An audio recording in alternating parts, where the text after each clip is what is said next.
Hello and welcome to this session. Today's session we are looking at the first topic in human pathology, and that is introduction to human pathology. Okay, remember before we cover this, we had to look at the three-part nursing diagnosis. Guys, if you are not familiar with writing a nursing diagnosis, a link will be popping up and you can easily access the nursing diagnosis lecture so that you can be able to know how to formulate a nursing diagnosis. Remember, when you are doing it, you embrace the NANDA diagnosis, okay, to provide you with the exact problem. So after achieving that and after going through the course outline, we can now look at the introduction to human pathology. So, and even before we proceed, we have just taken this time to remind you that you're supposed to cover these 7 subtopics. Okay. Number one, you need to know how to write a nursing diagnosis, 3-part nursing diagnosis. Also, a link will be popping up for that. Then next we have to introduction to human pathology, which is this current lecture that you are doing. We also have basic physiological mechanism leading to a disease state. Guys, a link also will be popping up. You can still review this topic. Then next we have the clinical characteristics of a disease state, clinical manifestation, followed by pathological processes that affect selected organs, genetic disorders, and lastly care for patients from selected disease condition. That is systemic pathology. Okay guys, let's proceed with our current lecture for today. For today guys, we are supposed to know how to define human pathology. We need to state the importance of studying human pathology. We need to describe the subspecialties in the discipline of pathology, describe the historical background of human pathology, and state the common terms used in human pathology. Guys, at the end of this lecture, I'll be giving you a link for practice quizzes. Okay? Correct, guys. Let's proceed, guys. So, human pathology, saying that pathology is the study of diseases. That is the study. When you see here the study, the logos, that is study, and pathos, suffering. So pathologos, study of human suffering. So this is the study of human suffering of individuals that is caused by diseases. Human pathology shows how the organs and tissues of a healthy body change in relation to those of a sick person. So pathology is a branch of medical science that involves the study and diagnosis of diseases through the examination of surgically removed organs. These are organs like biopsies, tissues, biopsies, body fluids, and in some cases the whole body, which we refer to as the autopsy. We have several branches of human pathology, starting with clinical pathology that is concerned with biochemical and microbiological procedures performed on blood, tissue fluids, sputum, urine, amniotic fluid, and even cerebrospinal fluid. So clinical pathology is a medical specialty that is concerned with the diagnosis of diseases based on the laboratory analysis of these body fluids, such as blood that we have talked about, such as urine as we have mentioned, and also tissue homogenetics or extracts using the tools of chemistry, biochemistry, hematology, and molecular pathology. The hospital clinical pathology laboratory is usually divided into a number of sections. We could have the chemistry department, microbiology unit, immunology segment, and special chemistry, among several other components. The second branch of human pathology is anatomical or anatomic pathology. This one is normally concerned with abnormalities of cells, tissues that are detected by both gross and microscopic examination of tissues. So gross, it's by use of our naked eyes. Microscopic, we are using the microscope. So you find that this is normally concerned with the diagnosis of disease based on microscopic, biochemical, immunologic, and molecular examination of these organs and the tissues. So anatomic pathology is a laboratory within a hospital will consist of also several sections. We could have the surgical pathology, cytology, hematopathology, autopsy pathology.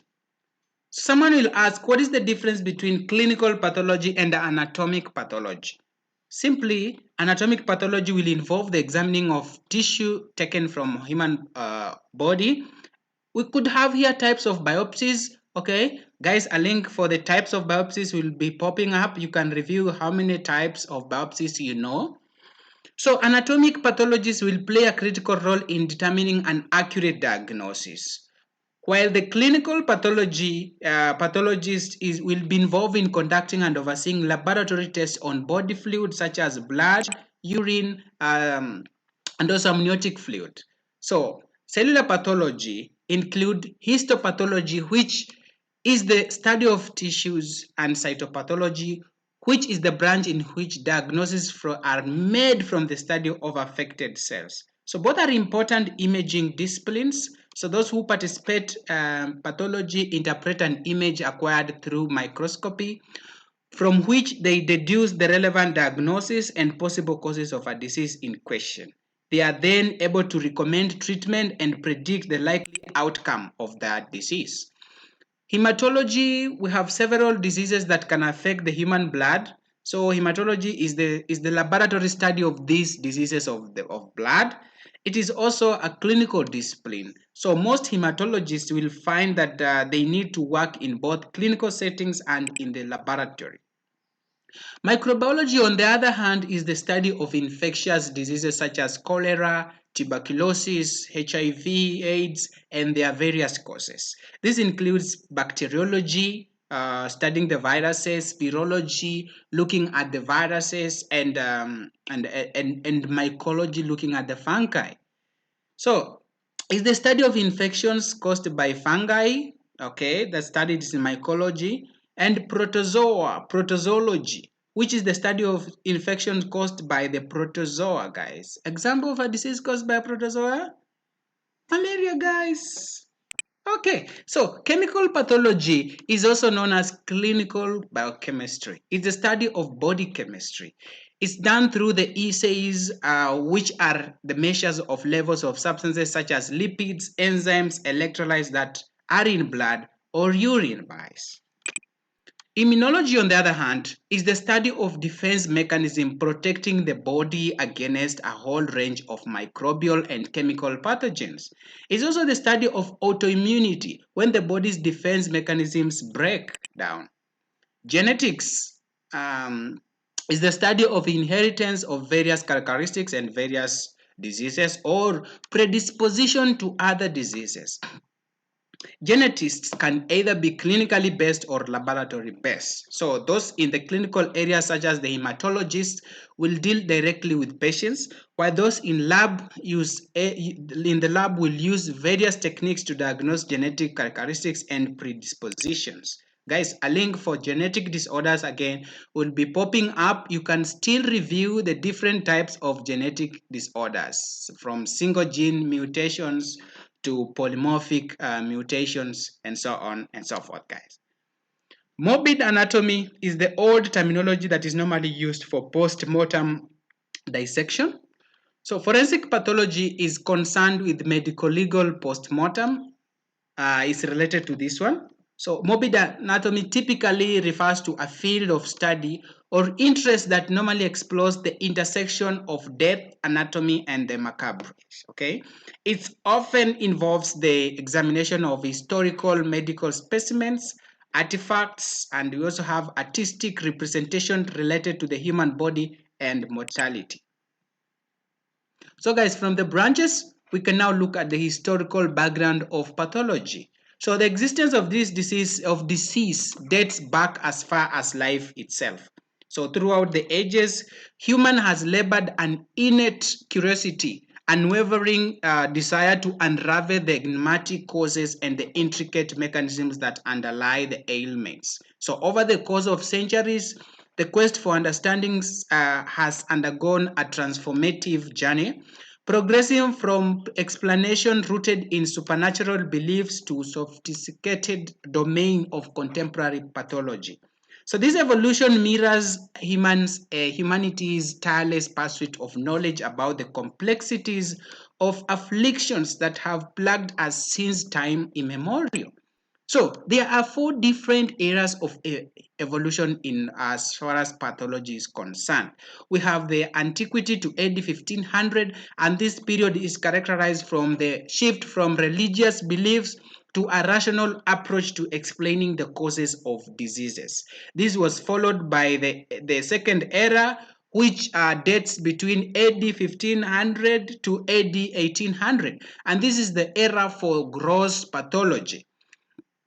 Thereafter, we had the period of AD 1500 to AD 1950, and this era was the era of technology development and cellular pathology. It's also important to know that this is the period when the microscope was invented, and therefore we could do some histologies courtesy of using the microscope to view tissues, okay, the histology. Then now we have the last era, which I think currently we're still in that era. Of course, we have made several steps, and this is between the 1950s to dawn of the 21st century. This is the modern pathology, okay? So here we have different disciplines, that the one that we have talked about: anatomic pathology, clinical pathology, hematology, immunology, and so on and so forth. It's good to remember that the different subjects in pathology named above, such as these disciplines, came to light in the mid 19th century, more so when this guy from Germany, the scientist Rudolf Virchow, introduced the term cellular pathology in this one, okay, and he did it in the third era, okay, of human pathology evolution. So Rudolf Karl Virchow is a very important figure in human pathology.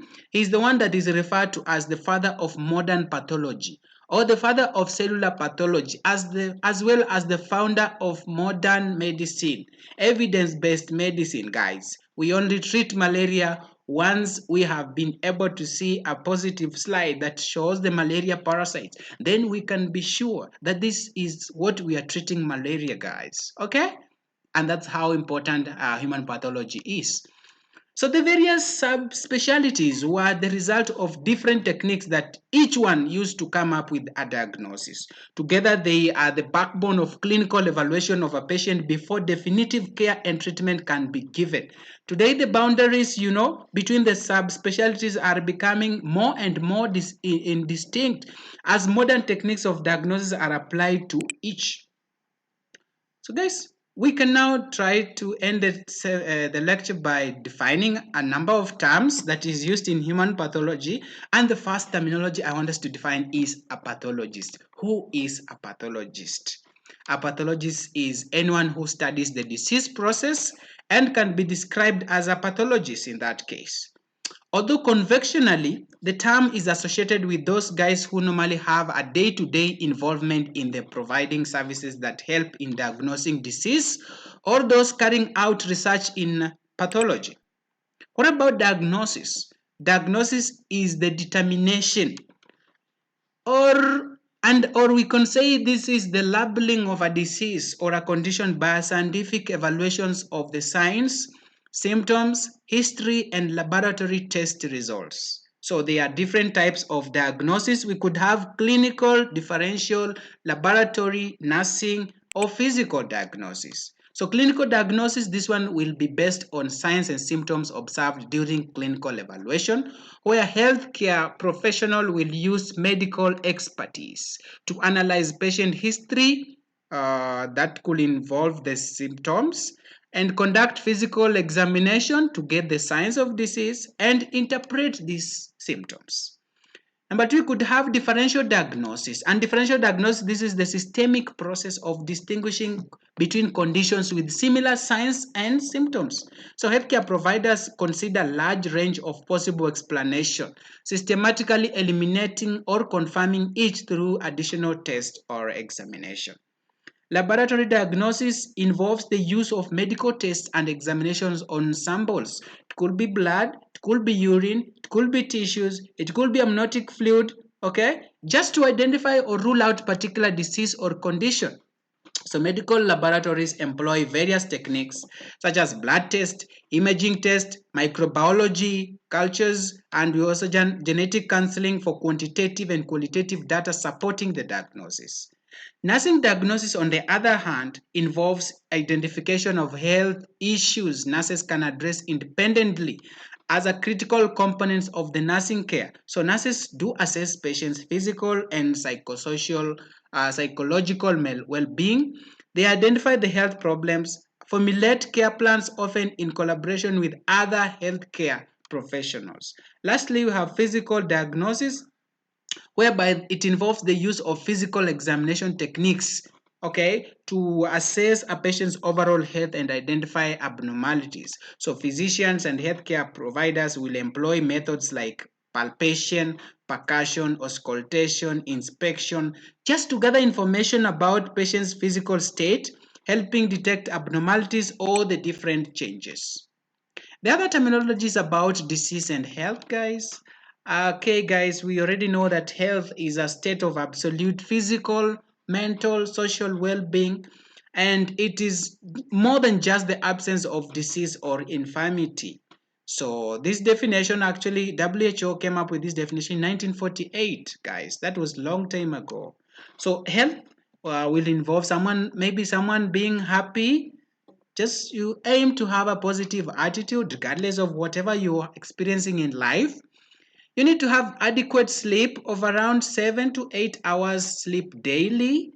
You need to drink a lot of water, plenty of fluids. Okay, we normally say at least the input should be around 3,000 meals or 3 liters per day.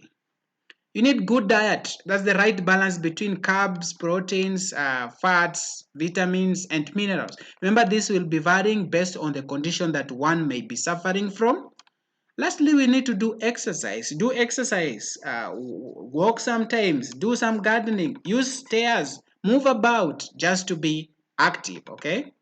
Whereas on the other side, a disease is a pathological condition that impairs the function of a part of an organ, a system of an organism. It may be caused by external factors that could include infections, toxins, nutritional deficiencies, and environmental stress, or it may be caused by internal dysfunctions such as autoimmunity and genetic defects.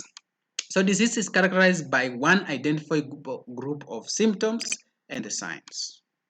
Cell, on the other hand, is the basic structural and functional unit of all living things. So it's the smallest unit of life that can be classified as a living thing, and it contains chemicals, water wrapped in a membrane. Okay, remember several organelles are going to make up cells, and cells we could have different types of cells. Okay, examples you could have like the smallest cell, which is the sperm cell, the biggest cell, which is the ovum cell, the longest cell, the nerve cell, guys. We really need to have it, guys. But basically, a cell must contain three components: the cell membrane, the nucleus, and the cytoplasm. So each cell will also contain all genetic information necessary to build a human being, with each of the 46 chromosomes in the cell containing the DNA, deoxyribonucleic acid, for the thousands of individual genes, which are now the units of hereditary. What about pathogenesis? Well, this is the step-by-step development of a disease from its initial appearance through its critical development. It consists of a chain of cellular events and reactions and other pathological mechanisms occurring in the development of a disease. So these are evident in the changes in the structure and or function of a cell or tissue or an organ, and are caused by microbial, chemical, or physical agents. Etiology, on the other hand, is the word derived from a Greek word, etiologia. And it simply means giving a reason for. What is the rationale for something?